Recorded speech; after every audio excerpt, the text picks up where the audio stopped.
This story that's coming up was actually very close to me, and it was part of what my former liberal comedian friends would call radicalization. I know we've talked about de-radicalization, but if you want to know how I was radicalized into being, well, just reasonable and open with my beliefs, was this story about Mike Ward.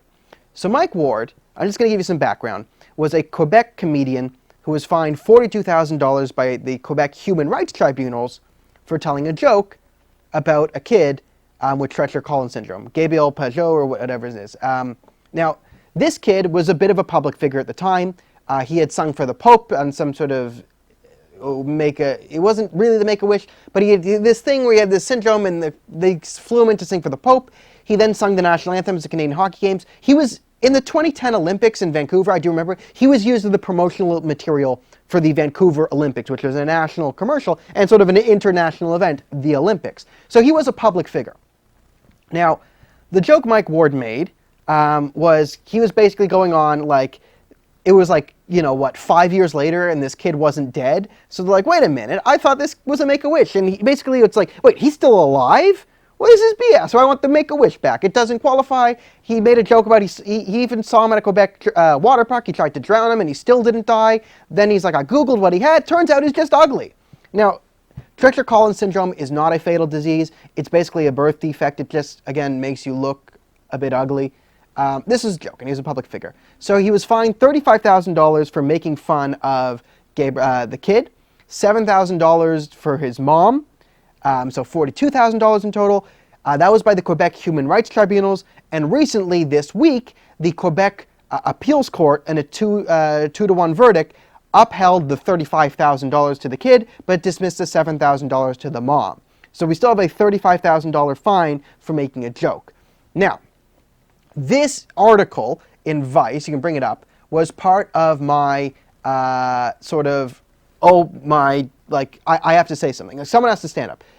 So comedians tell us what they think about Quebec's comic Find of joking about a kid with a disability by Jordan Foisey, who's a Toronto comic. Now, I'm going to read you an excerpt from the second article. I'm going to read you his intro to the article. And you'll see just why I said, screw it, someone has to do this. When my editor asked me to talk to some fellow comics about the court cases of Mike Ward, I hesitated. Ward, a successful Montreal comic, popular with Anglos and Francophones, but mostly the latter, specializes in edgy comedy and was recently ordered by a Quebec Human Rights Tribunal to pay $42,000 to the victim of one of his jokes and the boy's mother. Jeremy Gabriel is a teenager who suffers from physical disabilities due to Treacher-Collins, who gained some fame in Quebec after singing in front of the Pope in 2006. Judge Scott Hughes ruled that Ward's joke about Gabriel, "He's unkillable. I saw him at the water park and I tried to drown him, but I couldn't. Then I went on the internet and figured out what was wrong with him, and you know what it is? He's ugly, goddammit," discriminated against him by causing him harm. He argued that the jokes led to increased bullying based upon a condition he was born with, and into that the jokes did not qualify as free speech protections, and they don't raise questions of public interest. We get into that. Now here's the spicy part. Here's what's on the screen. The tribunal's decisions and the resulting fine has become a cause célèbre for many Canadian comics. Many are outraged and worried that the precedent this sets. Will our jokes be safe from the clutches of humorless government bureaucrats and meddling judges?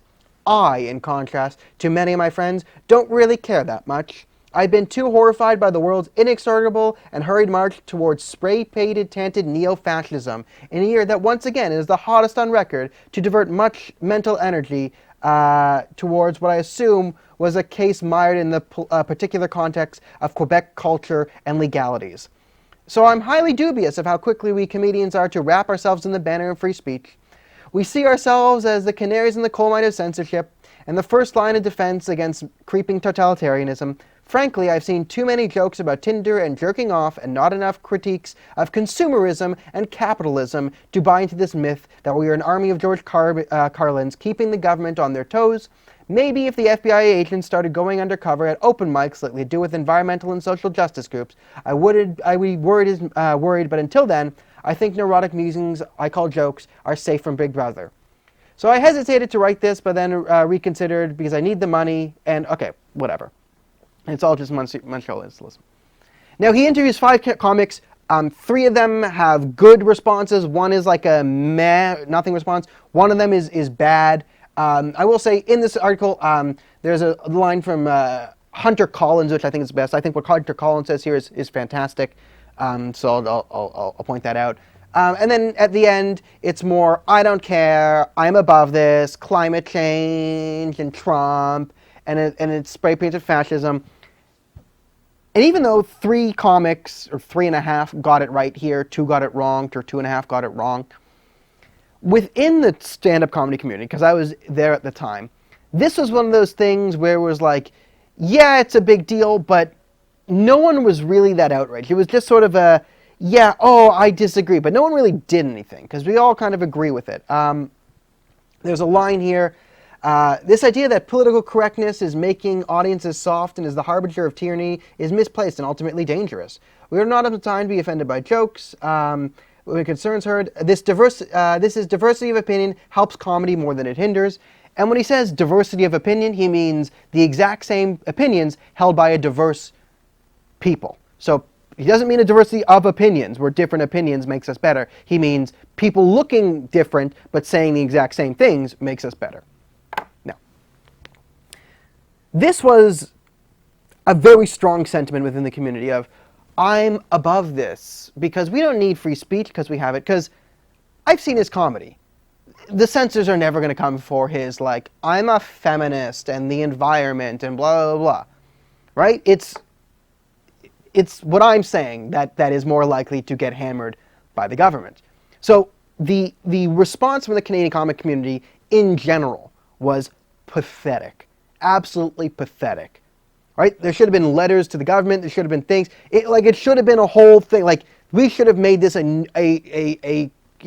nuclear disaster. Code Red, DEFCON 1, whatever it is, or DEFCON 5. I'm not sure if it's up or down. I wasn't alive during the Cold War.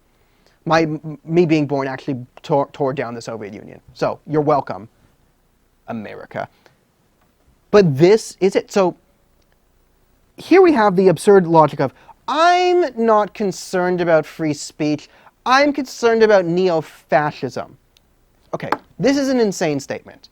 And it's the sort of statement on the left. What is fascism? Like, what is more neo-fascist than a human rights tribunal? And the human rights tribunals, they're concocted that they don't need the burden of, like, it's not beyond reasonable doubt. It's sort of burden of proof. So beyond reasonable doubt means you have to be absolutely certain that someone is guilty in a court of law before you convict them of guilty. That's the Western model. That's justice.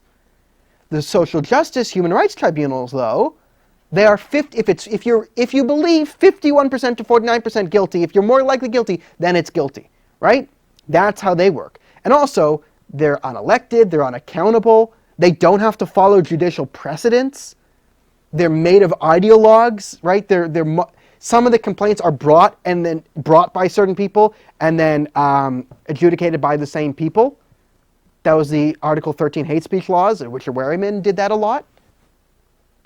So what is, like, think of a dystopian society and how their judicial system works, and you basically have the human rights tribunals in some sort of neo-fascist cabal. That's what they are. But neo-fascism just means people are voting for a conservative politician somewhere, and I don't like it.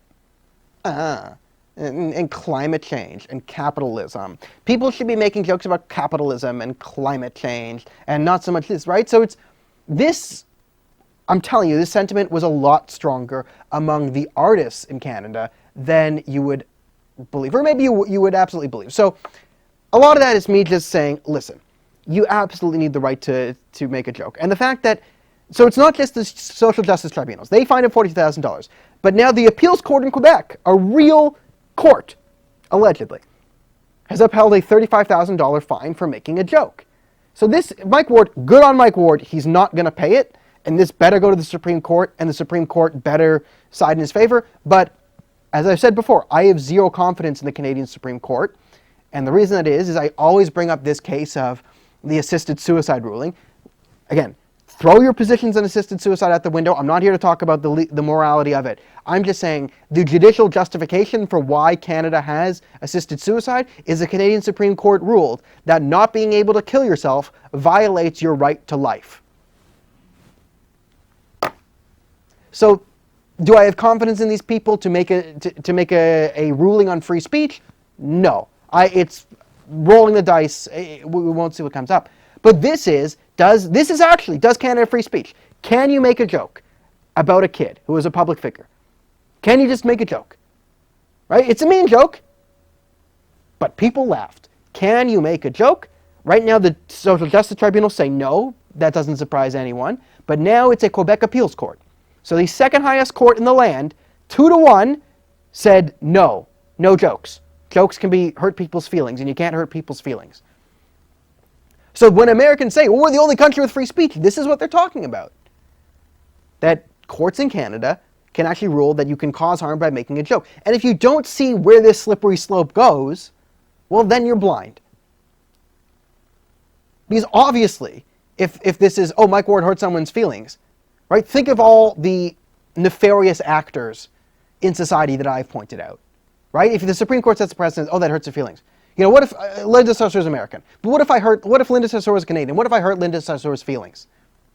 What if I hurt her feelings? I'm about to hurt her feelings later in the show. What if her feelings are hurt by what I say? Can she sue me? 2-1 in Quebec says yes. So if you want to know why I'm here and why I'm not on stage anymore telling jokes, which I'd love to do, it was really fun. I loved it. But why I felt I had the need to actually step up and say something and realize, hey, like I voted for Stephen Harper, so either I say these opinions now or they become illegal in 10 years. This story is probably the biggest reason why we're watching the show together tonight. And just remember, I'm the one who de-radicalized every single terrorist on the planet through the power of my poems. So you're welcome, Western civilization.